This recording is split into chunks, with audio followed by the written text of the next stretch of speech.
मेरा नाम अदील भट्टी है। आज हम धान के एक खेत में मौजूद हैं जहां पर पनीरी की जो मुंतकिली है उसको 4 दिन हो चुके हैं। ये पीछे मेरा खेत है। इस खेत में हम जड़ी बूटियों पर बात करेंगे कि जो जड़ी बूटियां धान की फसल में उगती हैं उसको हम उगने से पहले किस तरह कंट्रोल कर सकते हैं। तो धान की फसल में 2 तरह की जड़ी बूटियाँ जो कि खेत में उगती हैं, एक तो घासनबाज जड़ी बूटी है और दूसरा चौड़े पत्ते की जड़ी बूटी है। इन जड़ी बूटियों को अगर हम उगने से पहले कंट्रोल करते हैं तो उसका सबसे बड़ा फ़ायदा ये है कि जो खेत में आपके खुराक मौजूद है, जो कि खादें आपने डाली हैं या कोई भी मिट्टी में जो न्यूट्रिशन है वो सारी जो है धान के पौधे को मिलेगी और उसकी बढ़ोतरी और उसके जो टिलर्स हैं वो बहुत अच्छे बनेंगे।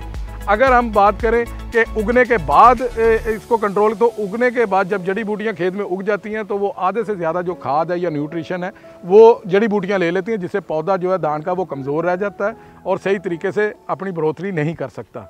तो अगर इन दोनों जड़ी बूटियों को हमने एक जहर के साथ कंट्रोल करना हो तो उसके लिए सिंजेंटा का एक बेहतरीन हल मार्केट में मौजूद है जो कि मैचेरिटी के नाम से है। 800 मिलीलीटर फी एकड़ के हिसाब से खेत में इस्तेमाल होती है।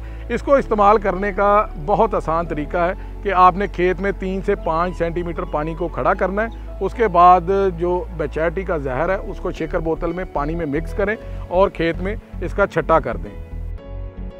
जो बंदा इसका छट्टा करेगा वो पहले दाईं तरफ इसका छट्टा करेगा, फिर बाईं तरफ छट्टा करेगा। इसी तरह वो खेत की एक सिम से दूसरी सिमत तक जाएगा, फिर इसी तरह वापस आएगा।